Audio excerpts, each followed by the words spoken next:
بسم الله الرحمن الرحيم. الحمد لله رب العالمين. اللهم صل وسلم وبارك وانعم على محمد.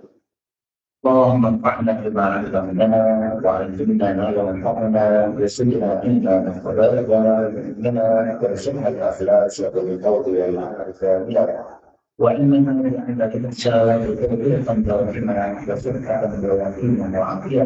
اللهم سهل لنا دعاء، اللهم سهل لنا دعاء، اللهم سهل لنا دعاء. ربنا اتنا في الدنيا حسنه وفي الاخره حسنه وقنا عذاب النار. اللهم ألف بين قلوب المؤمنين إنه لا يلحق بين قلوبهم إلا أنت يا رب الراحمين. آمين يا رب.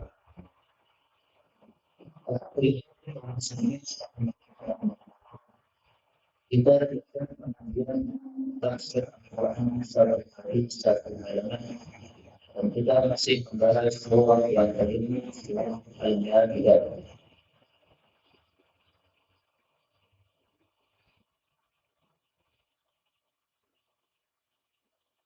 Kita sampai pada surah 19, yaitu Al-Maidah, ayat 65 sampai 71.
Risalah wujud diubah menjadi jamak risalatik.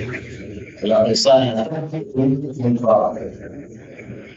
kemudian pada ayat 68 fa'sal hamzah boleh dihapus menjadi fa'sal.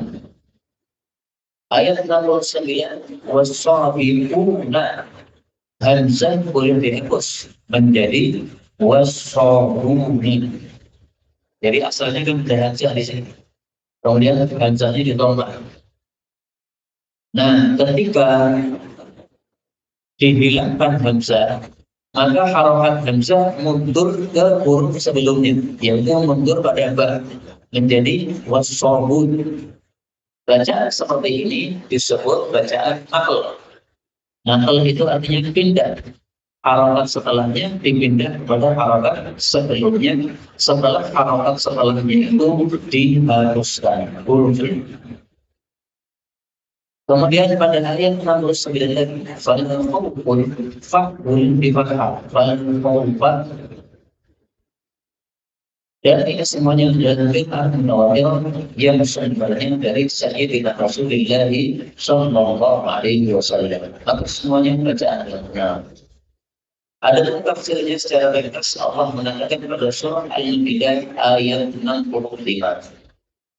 Walau kalau anna bahwasanya ahli kitab Yahudi Nasrani iman kepada Allah, wattaqau dan bertakwa menjauhi larangan-larangan Allah, lakafarna sungguh kami hapuskan anhum dari mereka sayyi'atihim dosa-dosa mereka, wal idkhalnahum dan sungguh kami masukkan mereka jannatin na'im, surga-surga yang penuh dengan kenikmatan.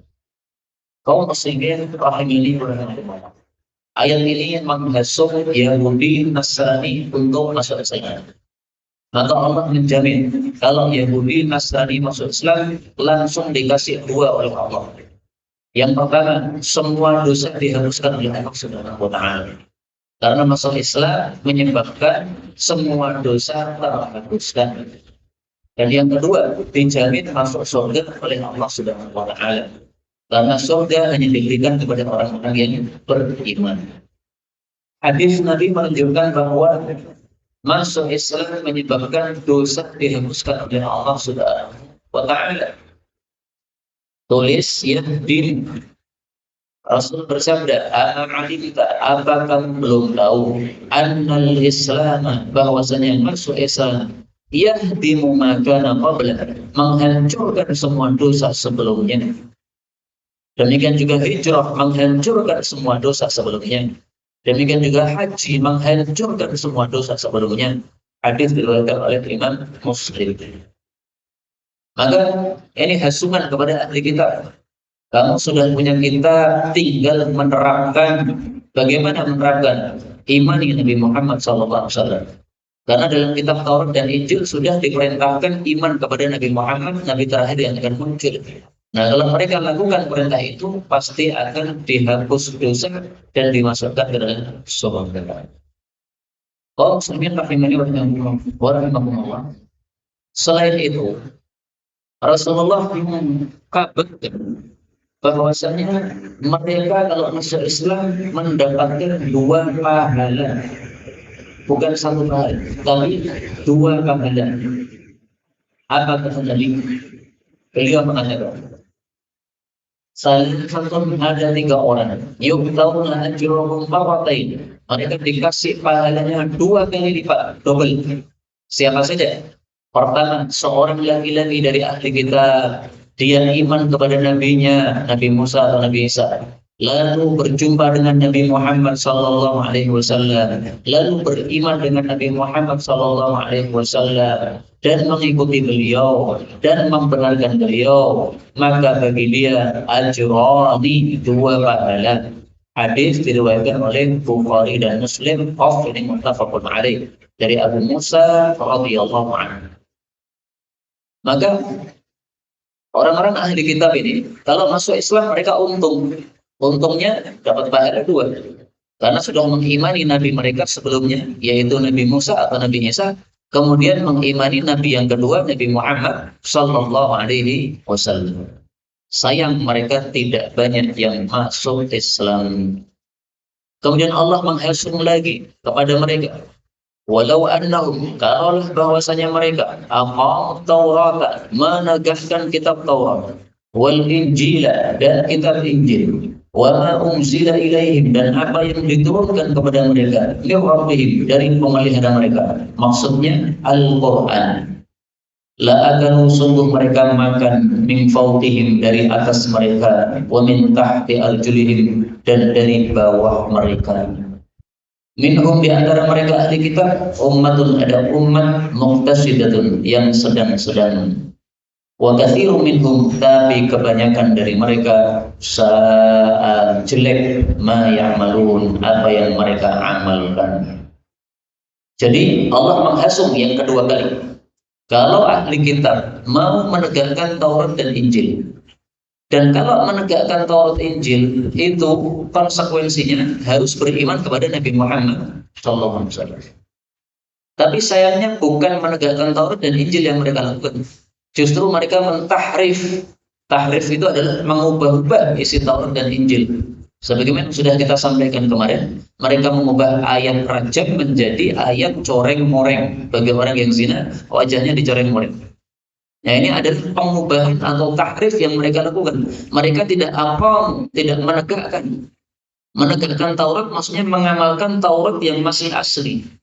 Menegakkan Injil maksudnya mengamalkan Injil yang masih asli, yang belum diubah. Nah, kalau mengamalkan yang asli, maka pasti iman kepada Nabi Muhammad Sallallahu Alaihi Wasallam. Nah, kalau mereka iman kepada Nabi Muhammad, Allah jamin mereka makan dari atas, dari bawah. Maksudnya Allah limpahkan berkah dari langit, ini dari atas, dan limpahkan berkah dari bumi, ini dari bawah. Maka ayat ini tafsirannya semakna dengan ayat yang lain, yaitu Allah mengatakan pada surat Al-A'raf ayat 96, walau anna ahlal qura amanu wattaqau lafattahna, atau lafatahna, dua qiraat, lafattahna alaihim barakatim minas sama'i wal ardh.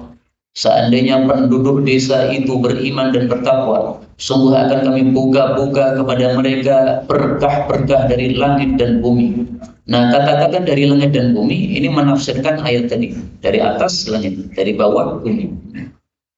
Ini tafsiran yang terkenal untuk ayat ini. Tapi ada tafsiran yang lain. Mereka makan dari atas dan dari bawah. Maksudnya mereka akan diberi rezeki oleh Allah tanpa susah payah. Tanpa harus kerja susah. Tapi dilimpahkan berkahnya oleh Allah Subhanahu wa Ta'ala. Kerja sedikit 1 jam misalnya 1 hari, tapi hasilnya besar. Nah, itu maksud dari makan dari atas dan dari bawah. Jadi hanya kinayah saja, bukan betul-betul datang dari atas dan dari bawah. Tetapi maksudnya adalah bahwa rezeki mereka melimpah ruah tanpa susah payah mendapatkannya. Kemudian Allah menginformasikan kepada kita bahwa ahli kitab 2 kelompok. 1, ada umat yang sedang-sedang. Sedang-sedang ini orang baik, punya amal baik, tapi juga punya amal buruk. Itu berarti sedang-sedang. Tetapi kebanyakan mereka amalnya buruk-buruk. Kebanyakan mereka adalah kafir-kafir. Maka ahli kitab, kalau dibandingkan dengan umat Nabi Muhammad SAW, kata Ibnu Katsir, lebih utama umat Nabi Muhammad. Karena ahli kitab itu paling tingginya derajat mereka adalah muqtasidah, orang yang sedang-sedang. Adapun umat Nabi Muhammad, kelompok yang sedang-sedang, ini kelompok nomor 2. Masih ada lagi kelompok yang di atasnya.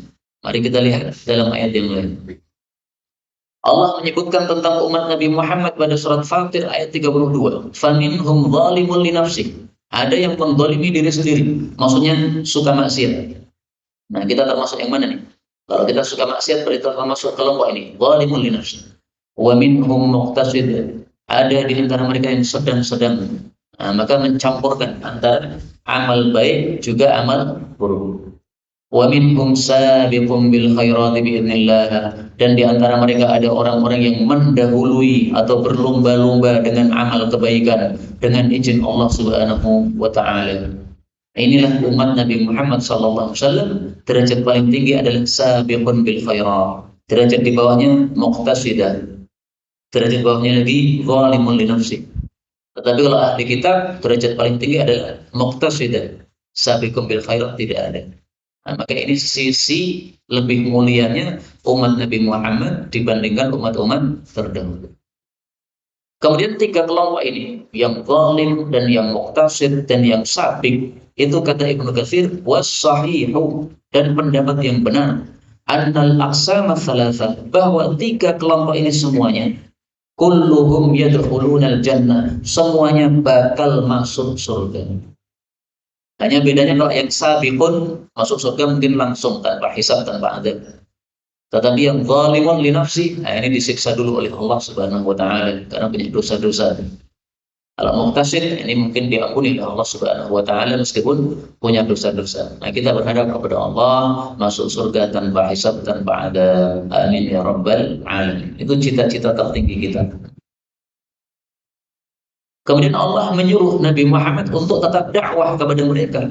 Meskipun mereka kafir seperti itu. Allah mengatakan, ya ayyuhar rasul, wahai rasul, baligh, sampaikan, ma unzil, apa yang diturunkan kepada ilaika, kepada engkau, mir rabbika, dari pemeliharamu, yaitu wahyu Al-Quran. Wa illam taf'al, kalau kamu tidak melakukan, fama ballaghta, berarti kamu tidak menyampaikan risalahnya Allah. Wallahu yamsimuka, dan Allah itu akan menjaga engkau minan nasi, dari para manusia. Maka jangan takut. Innallaha, sesungguhnya Allah, la yahdi, tidak memberikan hidayah al-qaumal kafirin, kepada kaum-kaum yang kafir. Jadi maksudnya Rasulullah disuruh untuk menyampaikan risalah Islam ini. Wahyu diturunkan oleh Allah lewat malaikat Jibril, sampaikan. Dan Rasulullah diancam oleh Allah Subhanahu wa taala. Kalau kamu tidak menyampaikan, berarti kalau kamu tidak melakukan perintah ini, berarti kamu tidak menyampaikan risalahnya Allah. Artinya kamu durhaka sama Allah. Dan Nabi sudah tahu akibatnya sangat besar kalau tidak mau menyampaikan dakwah ini. Maka tidak mungkin Rasulullah tidak menyampaikan dakwah, tidak mungkin. Dan ternyata kita temukan dalam ayat yang lain, Allah menjamin bahwa Nabi Muhammad tidak mungkin menyembunyikan wahyu. Surat At-Takwir ayat 24. Wa ma huwa, dan tidaklah Nabi Muhammad alal ghaibi, terhadap wahyu, bidhaninin, orang yang pelit. Maksudnya tidak mungkin pelit sehingga menyimpan wahyu. Semua wahyu disampaikan oleh Nabi SAW. Anas bin Malik mengatakan, seandainya Rasulullah menyembunyikan wahyu, pasti beliau menyembunyikan ayat ini. Wa tukhfi fi nafsika ma Allahu mubdihi wa takhshan nas. Ini pada surat Al-Ahzab. Mari kita lihat surat Al-Ahzab.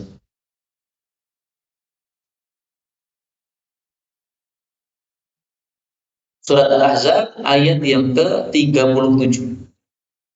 Kamu, wahai Nabi Muhammad, menyembunyikan dalam dirimu sesuatu yang Allah tampakkan, dan kamu takut kepada manusia, padahal Allah lebih berhak untuk kamu takuti.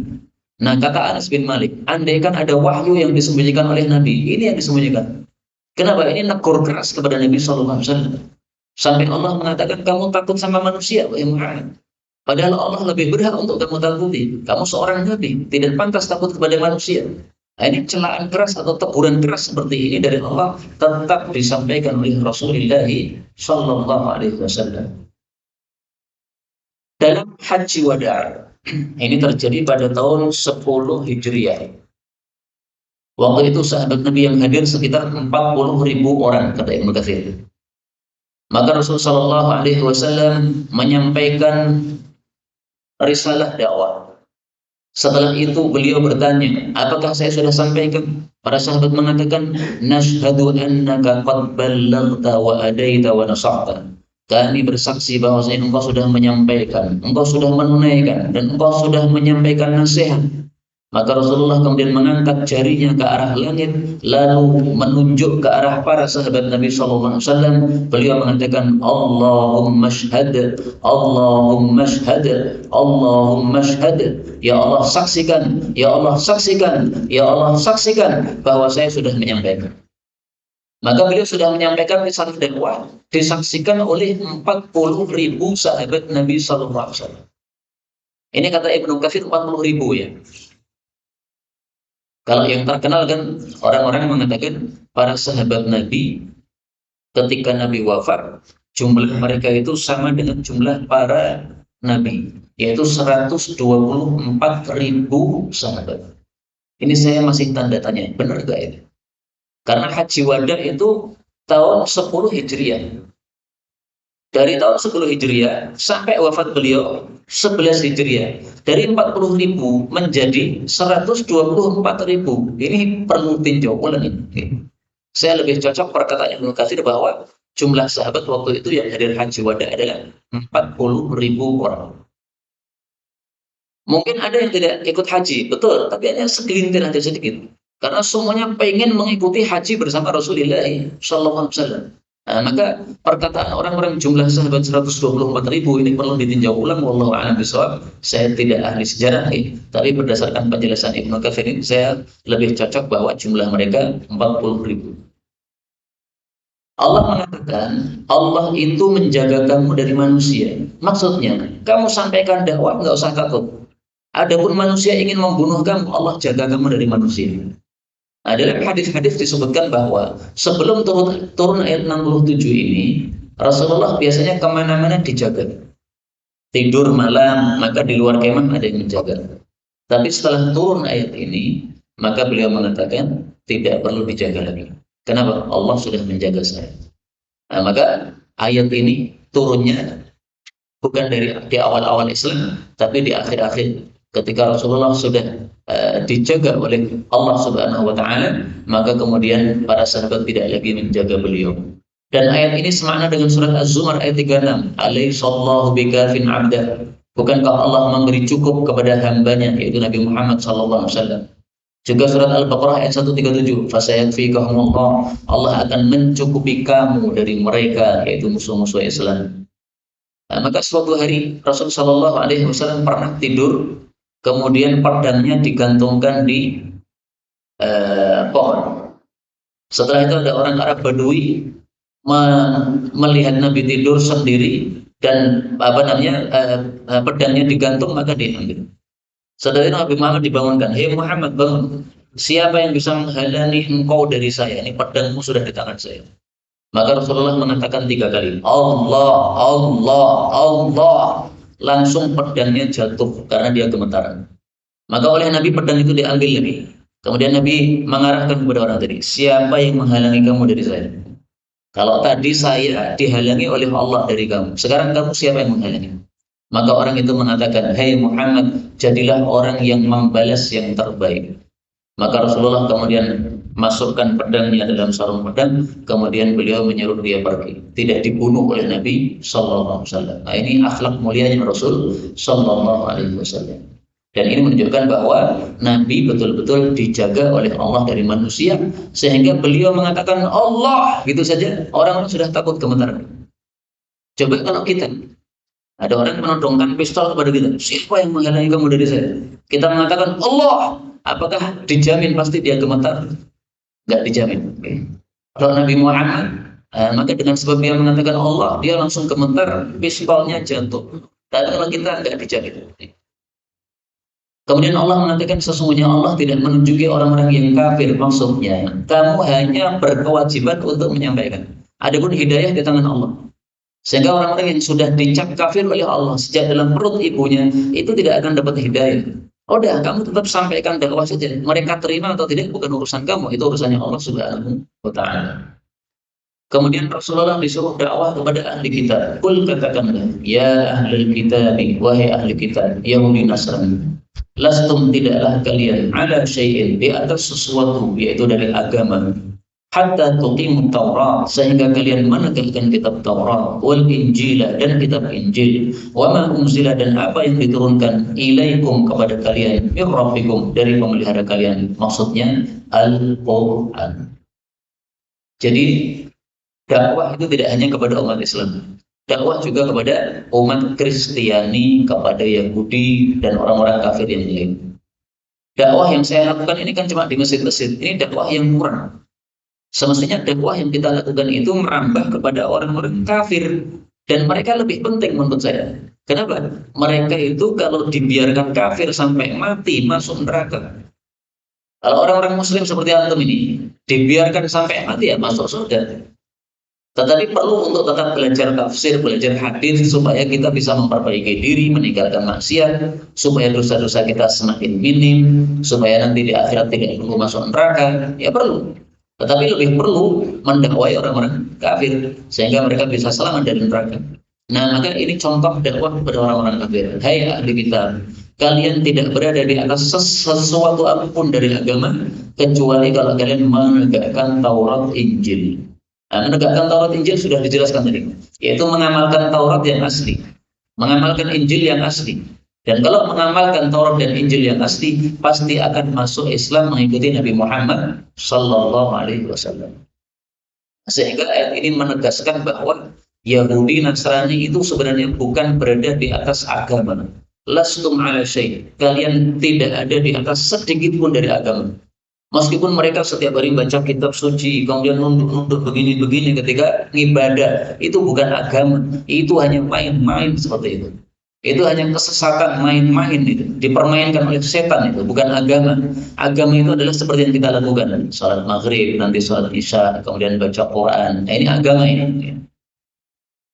Kemudian Allah mengatakan, wala yazidanna, dan sungguh betul-betul akan menambahi katsiran minhum, banyak dari mereka ahli kitab, ma unzila ilaika, apa yang diturunkan kepada engkau, mir rabbika, dari pemeliharamu, yaitu Al-Quran, tughyanan, tambah melampaui batas, wa kufran, dan tambah kafir.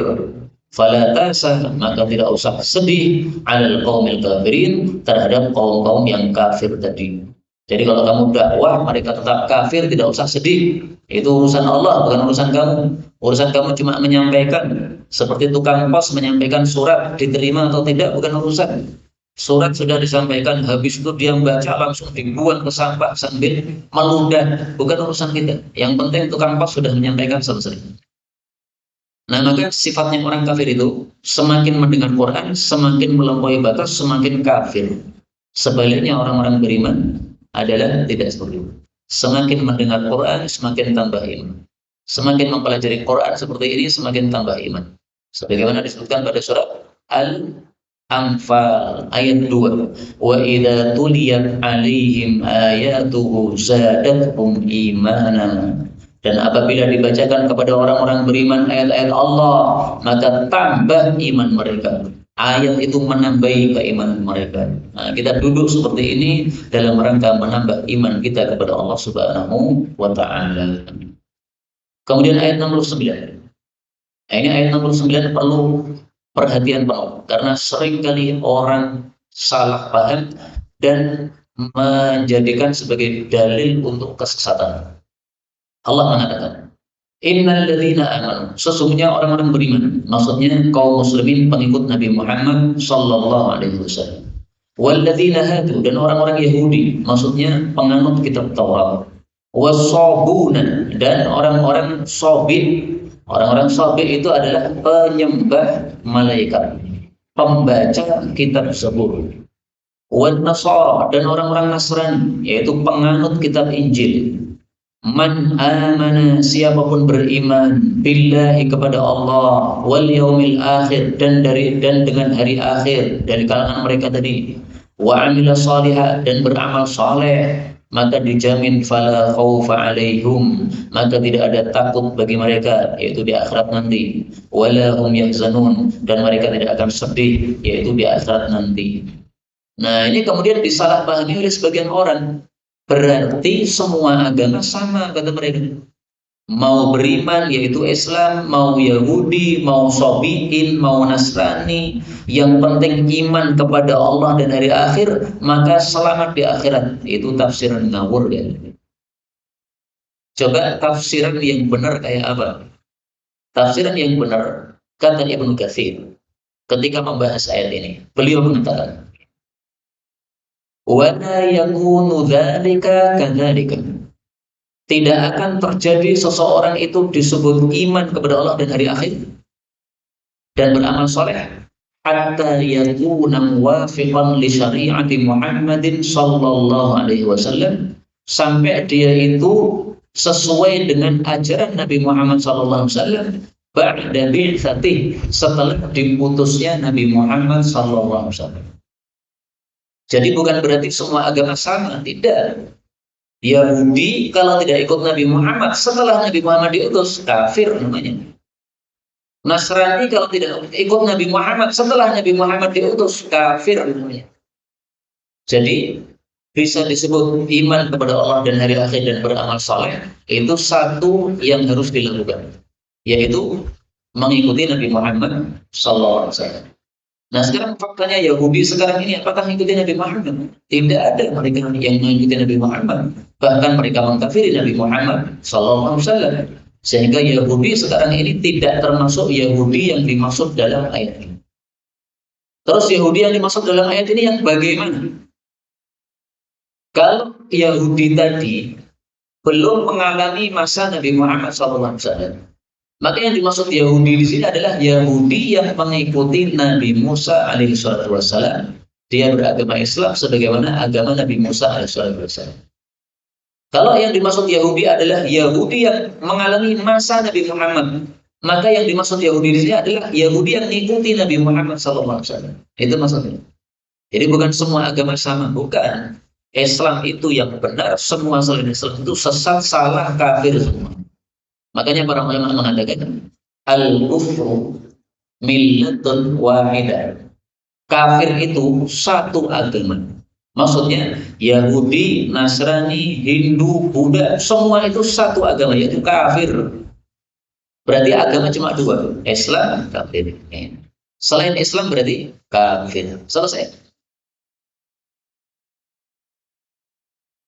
Maka Sobiin juga begitu. Orang-orang Sobiin yang mereka menyembah malaikat, yang mereka biasanya membaca kitab peninggalan Nabi Daud, kitab Zabur. Kalau mereka ingin masuk surga, caranya gimana? Amana billahi wal yaumil akhir wa amila shalihan.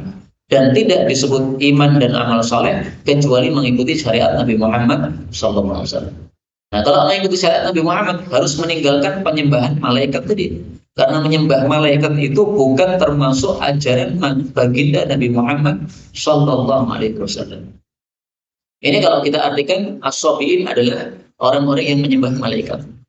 Tapi memang tentang Sobiin ini banyak tafsiran ya. Di sini saya tampilkan dua tafsiran. Tafsiran yang pertama tadi penyembah malaikat, mereka sholat tapi tidak menghadap ke arah kiblat, mereka membaca kitab Zabur peninggalan Nabi Dawud. Ada lagi pendapat yang lain. Sobiin adalah qaumun ya'rifunallah. Satu kaum mereka mengenal Allah. Jadi Allah itu asa, Allah itu Tuhan, mereka kenal. Walaysa lahum syari'ah. Tapi mereka tidak punya syariat yang baku, tidak punya kitab suci, tidak punya Taurat, tidak punya Injil, tidak punya Zabur, tidak punya Quran. Walam yuhditsu kufran, tapi mereka juga tidak melakukan kekufuran. Nah, kalau Sobiin diartikan seperti ini berarti tafsiran yang bagus ini. Orang-orang Sobi, orang yang mengenal Allah Subhanahu wa Ta'ala. Nah, sayangnya mungkin mereka berada di tempat terpencil sehingga tidak sampai kepada mereka dakwahnya para nabi yang rinci, yang semestinya ada salat 5 waktu, ada puasa Ramadan, mereka nggak dengar. Ngertinya pokoknya Allah itu Maha Esa disembah. Terus nyembahnya gimana? Sesuai dengan keinginan mereka masing-masing. Nah, maka kalau ditafsiri seperti ini ya masih bagus tafsirannya. Orang-orang seperti itu. Tapi sayangnya mereka orang-orang bodoh yang mungkin karena tidak pernah mendengar dakwah dari para nabi yang sampai kepada mereka. Wallahu a'lam bishawab. Kemudian saya ulangi lagi bahwa tidak ada takut dan tidak ada sedih. Ini maksudnya di akhiratnya. Karena masuk surga tidak ada takut, tidak ada sedih. Tapi kalau di dunia, maka orang beriman itu tidak dijamin aman dari takut. Orang beriman tidak dijamin aman dari sedih di dunia, tidak. Bahkan Rasulullah seringkali takut. Rasulullah seringkali sedih. Sedih misalnya cucunya wafat, maka beliau menangiskan, melelehkan air matanya. Sedih karena sahabat beliau yang sangat beliau cintai wafat, maka beliau melelehkan air matanya. Perang Mu'tah, Nabi mengutus 3 orang sahabat Nabi untuk jadi kepala panglima tinggi pasukan. Panglima tinggi pertama mati, kemudian digantikan panglima kedua mati, panglima ketiga mati. Akhirnya habis panglima Nabi dalam perang Mu'tah tadi. Maka Rasulullah menyampaikan, hari ini 3 panglima saya mati semuanya. Tapi mereka lebih suka mati daripada mereka masih hidup di tengah-tengah kita, kata Nabi. Sambil ngomong seperti itu, sambil matanya meneteskan air mata. Beliau sedih karena ditinggal mati oleh sahabat-sahabatnya. Ini sedih, nggak ada masalah sedih di dunia, nggak ada masalah. Kemudian ayat terakhir Allah mengatakan, laqad akhadna, sungguh-sungguh kami telah mengambil mitsaq Bani Israel, perjanjian kepada Bani Israel. Wa arsalna, dan telah kami utus ilaihim kepada mereka rusulan, para rasul, berarti banyak rasulnya.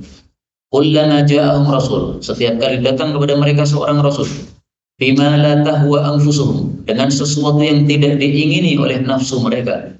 Apa yang mereka lakukan? Fariqan, sebagian kadzabu, mereka dustakan, wa fariqan, dan sebagian lagi yaqtulun, mereka membunuhnya. Ayat ini menunjukkan kekurangan ajarannya Bani Israel. Mereka dikirimi oleh Allah banyak rasul, tapi tidak syukur. Malah rasulnya dibunuh, malah rasulnya didustakan. Ini tidak syukur seperti ini. Mestinya dikirimi rasul itu bersyukur kepada Allah Subhanahu wa taala. Alhamdulillah dikirimi rasul oleh Allah, berarti dimuliakan oleh Allah Subhanahu wa taala. Yang dimaksud mitsaq, perjanjian, adalah perjanjian untuk mentaati Allah dan rasulnya. Jadi Allah sudah mengambil perjanjian kepada Bani Israel. Kamu wajib taat sama Allah, wajib taat sama rasul yang kami utus. Kalau tidak nanti saya siksa. Bahkan pernah Allah angkat gunung di atas mereka.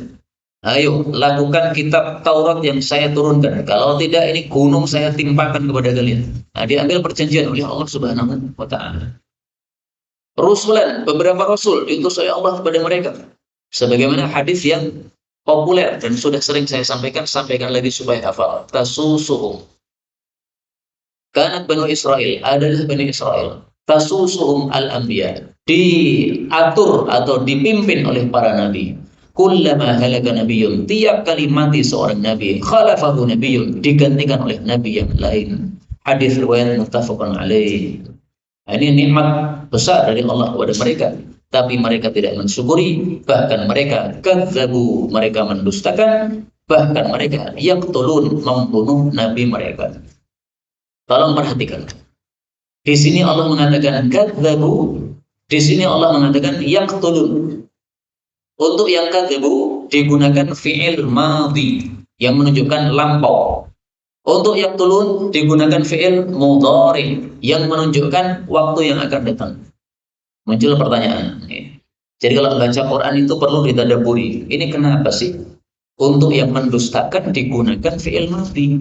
Tidak ada ya di depannya sini.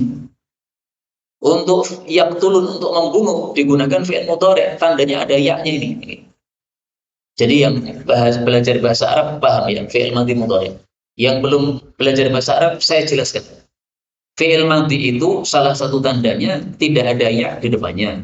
Fi'il mudhari itu salah satu tandanya ada ya di depannya. Salah satu saja tadi. Bedanya apa? Fi'il madhi untuk sesuatu yang lampau. Fi'il mudhari untuk sesuatu yang sedang terjadi dan akan datang. Nah, sekarang kenapa untuk pembunuhan Nabi ini digunakan fi'il mudhari? Ternyata ada rahasianya. Rahasianya adalah mereka berusaha membunuh Nabi terus-menerus sampai datang Nabi Muhammad sallallahu alaihi wasallam. Maka digunakan kata-kata fi'il mudhari untuk menunjukkan bahwa pembunuhan mereka tidak hanya untuk nabi-nabi mereka saja, tapi juga untuk Nabi Muhammad sallallahu alaihi wasallam. Yang Nabi Muhammad itu bukan Nabi mereka, tapi Nabi Muhammad itu diutus untuk semua manusia. Mereka juga ingin membunuh beliau, Nabi Muhammad sallallahu alaihi wasallam. Contoh, Rasulullah dikasih daging oleh seorang wanita Yahudi. Kemudian Rasulullah sallallahu alaihi wasallam memakan daging tadi. Setelah beliau memakan, beliau diajak bicara oleh daging tadi. Dagingnya ngomong, ya Rasulullah, saya diracun oleh Yahudi. Jadi dia menghidangkan kamu itu daging racun itu. Dan ini kata para ulama, ini hebatnya Nabi Muhammad dibandingkan nabi-nabi yang lain. Nabi Sulaiman bisa ngomong sama hewan, tapi syaratnya hewan itu masih hidup. Kalau hewan sudah mati, Nabi Sulaiman nggak bisa apa-apa lagi. Nah, ini Nabi Muhammad ngomong sama hewan tapi sudah jadi daging, sudah jadi sate, tapi masih bisa ngomong. Ini mukjizat Nabi Muhammad sallallahu alaihi wasallam. Maka Nabi Muhammad mengutus Yahudi perempuan yang meracuni tadi. Beliau tanya, asamamti, apakah kamu meracuni hadhihi syata, kambing ini? Maka dia mengatakan, dia, loh siapa yang ngasih tahu kamu? Karena ketika saya racuni gak ada yang tahu. Yang ngasih tahu kamu siapa? Maka Rasulullah bersabda, akhbaratni hadhihi fi yadi. Telah mengabari saya daging ini di tangan saya. Jadi Nabi waktu itu ngambil sampil kambing. Nah, sampil kambingnya dipegang. Beliau mengatakan, ini sampil kambingmu yang ngasih tahu saya ini. Dia ngomong sama saya. Nah, maka Nabi bicara dengan apa? Sampil kambing. Masya Allah. Maka si Yahudi perempuan tadi mengatakan, betul. Maka Nabi bertanya, kenapa kamu lakukan itu? Maka dia menjawab, kalau kamu betul-betul Nabi, maka racun tidak akan membunuh kamu. Kalau kamu bukan Nabi, maka kami istarohna minhu. Kami istirahat dari Nabi palsu. Kamu mati, alhamdulillah, kamu Nabi palsu. Dan nggak usah urusan lagi sama Nabi palsu. Fa'afa anha Rasulullah. Maka Rasulullah memaafkan. Nah, udah pulang sana kamu. Masya Allah, ini akhlaknya Nabi. Maka Allah mengatakan, wa innaka la'ala khuluqin azim. Coba kalau kita bagaimana? Kamu berusaha membunuh saya, pegel lehernya. Ya. Tapi Nabi tidak. Maafkan, ya. Sudah pulang sana. Ini hadisnya sahih. Setahu saya riwayat Imam Bukhari, tetapi di sini saya tampilkan yang riwayatnya Ad-Darimi ya. Mungkin riwayatnya Bukhari lafalnya berbeda. Kalau riwayatnya Darimi ini sanad dhaif tapi maknanya sahih karena hadis tersebut ceritanya adalah sahih. Diriwayatkan juga oleh Abu Dawud. Nah, kata Syekh Albani memang dhaif sanadnya Abu Dawud, tapi ceritanya ini cerita yang masyhur terkenal sahih. Nanti dicari lagi dalam Sahih Bukhari tapi lafalnya berbeda. Baik, inilah kaum muslimin rahimani wa rahimakumullah yang dapat kita pelajari pada pertemuan kali ini. Dan dari pelajaran ini tadi kita ketahui rahasia indahnya kalimat-kalimat Quran. Al-Quran memilih kalimat-kalimat itu ada maknanya. Di sini kadzabu fi'il madhi, yaqturun fi'il mudhari' ternyata mengandung makna. Nah, ini lebih menyebabkan kita cinta kepada Quran, lebih menyebabkan kita cinta untuk mempelajari tafsir Al-Quran. Wallahu a'lam bishawab. Alhamdulillahirabbil alamin.